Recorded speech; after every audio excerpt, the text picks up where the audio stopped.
স্বামী বিদেশ, পরিশ্রম করে ওরা রুজি করে, সারাদিন রোদের মধ্যে পুড়ে পুড়ে ওরা কাজ করে। বাপ, আমি নিজে চোখে দেখে এসেছি সৌদি আরব। ক্লিনার গুলি প্রচন্ড লু হাওয়া, গরমের ভিতরে মুখ সুখ বেঁধে বেঁধে ওরা রাস্তা পরিষ্কার করে। জোহরের নামাজ পড়তে রওনা করলাম মদিনাতে।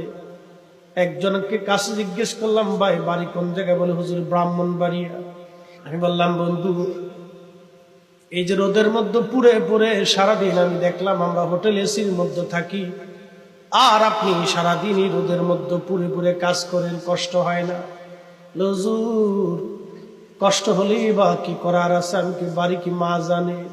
বলে হুজুর, মাকে কি আর বলা যায়? বললে মা কষ্ট পাবে। হ্যাঁ নারীরা, টাকা কম হলে তুমি বেজার হও, কিন্তু স্বামী পরিশ্রম করে।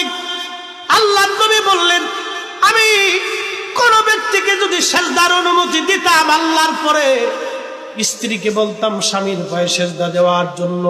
একবার জোরে বলা যাবে কি মারহাবা?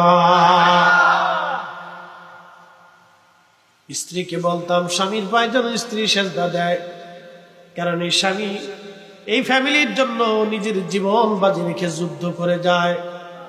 কি কথা ঠিক কিনা? ওয়ার্ল্ড, পৃথিবী একটা ব্যাটল ফিল্ড, এটা যুদ্ধক্ষেত্র। নিয়মিত আপনাকে যুদ্ধ করে বেঁচে থাকতে হয়। 24 ঘন্টা একজন পুরুষ পরিশ্রম করে ফ্যামিলির জন্য।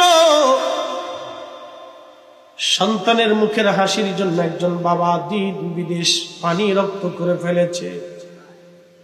স্ত্রীর টাকা কম হয়ে গেলে বেজার হয়, সোনা দানা কম হলে বেজার হয়।